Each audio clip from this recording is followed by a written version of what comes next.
नवी मुंबईतील तुर्भे येथे एका अल्पवयीन मुलीची हत्या.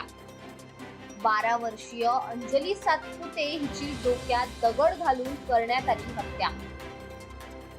हत्या करणारा आरोपी देखील अल्पवयीन. तुर्भे पोलिसांनी केले आरोपीला अटक.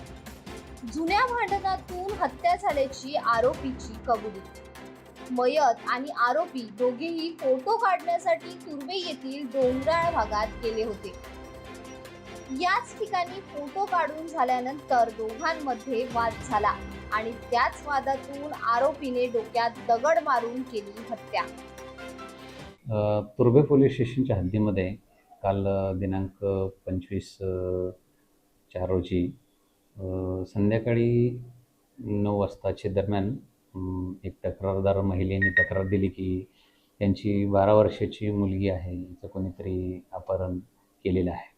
त्याप्रमाणे तुर्भे पोलीस स्टेशन येथे 200/25 प्रमाणे हा किडनॅपिंगचा गुन्हा दाखल करण्यात आला आणि त्या गुन्ह्याचा तपास सुरू होता. त्या दरम्यान रात्री 11:30 वाजता त्यांच्या नातेवाईकांनाच त्या मुलगी बेशुद्ध अवस्थेत मिळाल्यामुळे त्यांनी ती डी.वाय. पाटील हॉस्पिटल येथे ॲडमिट केली होती.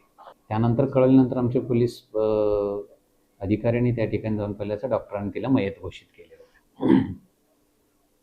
त्यानंतर संपूर्ण वरिष्ठांना या गोष्टीची माहिती देऊन संपूर्ण पोलीस स्टेशनचे सर्व अधिकारी, क्राईम ब्रँचचे सर्व अधिकारी, ACP यांनी संपूर्ण रात्रभर या गुन्ह्याचा सखोल तपास केला, घटनास्थळाला भेट दिली आणि ज्या ठिकाणी त्या मुलीचा मृतदेह मिळालेला होता त्या ठिकाणी भेट देऊन अनेक टेक्निकली बाबीवरती तपास करून एक 17 वर्षाच्या संशयित मुलाला ताब्यात घेऊन आम्ही त्याच्याकडे सखोल चौकशी केली असता त्यांनी तो गुन्हा केला असल्याचं कबूल केलेलं आहे आणि त्या मुलीवरती त्यांनी तिच्या तोंडावरती 2 दगड मारून तिचा खून केला असल्याचे निष्पन्न झालेलं आहे.